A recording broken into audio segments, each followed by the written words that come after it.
वीज उपकेंद्राचं जे त्याचं भूमिपूजन तुमच्या हस्ते झालेलं आहे, गावाची विजेची समस्या सुटली. हे जवळपास 15-20 गावांचा हा विषय आहे आणि नंदगाव हे सेंट्रल गाव आहे. जर त्या गावामध्ये सबस्टेशन झालं तर कमी दाबाची लाईट ज्या ठिकाणी मिळते, ज्या ठिकाणी ट्रान्सफॉर्मर जळतात आणि शेतकऱ्याच्या शेतीचं नुकसान होतं.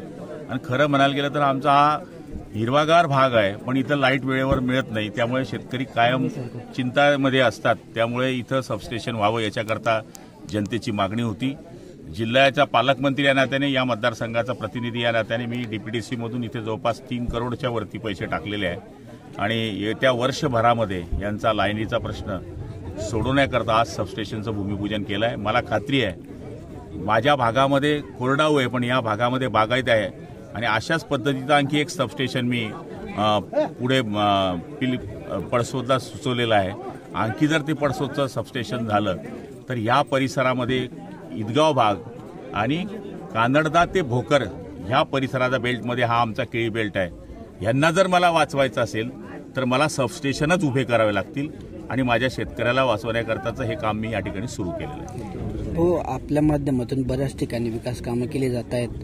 नशिराबादला पण अशाच पद्धतीचं प्राथमिक आरोग्य केंद्राचं उद्घाटन झालेलं आहे, पण 15 महिन्यांपासून केवळ विजेच्या समस्येमुळे ते उघडं होऊ शकलं नाही, लोकांसाठी खुलं केलं जातं. बघा, सबस्टेशन आपलं प्राथमिक आरोग्य केंद्राचे बांधकामाची एजन्सी वेगळी असते आणि लाईट करता एजन्सी वेगळी असते. ती बांधकामामध्येच असते, त्याचा टेंडर कॉल झालेला आहे आणि येत्या 4 दिवसामध्ये ती लाईट फिटिंग होणार आहे. दुसरं असं की आपल्याकडे पाणी पुरवठा खातं आहे, जलजीवन मिशनचे मोठ्या प्रमाणावर कामं राज्यभरात सुरू आहे, जळगाव जिल्ह्यात पण ही कामं सुरू आहे. मात्र बऱ्याच टेक्निकल अडचणींमुळे अद्यापपर्यंत हे कामं पूर्ण होऊ शकलेली नाही. मार्चपर्यंत तिचं टार्गेट आहे. गाव पातळीमध्ये 2 पॅनल आहे. 2 पॅनल म्हणतं की जागा द्यायची नाही, 1 पॅनल म्हणतं जागा द्यायची, असेही वाद काही गावामध्ये आहे. माझं असं मत आहे की तुम्ही पाणी प्या ना, शरीरात पाणी असलं तर पॅनलमध्ये पाणी येईल ना. त्यामुळे जागेवर वाद करण्यात काही अर्थ नाही, कारण की पाणी हे सगळ्या गावांना मिळतं. त्याच्यामुळे काही ठिकाणी अडचणी आल्या, काही ठिकाणी फॉरेस्टच्या जागा होत्या त्याच्यामुळे अडचणी आल्या, त्याच्यामुळे आम्हाला परवानगी घ्यायला अडचणी आल्या.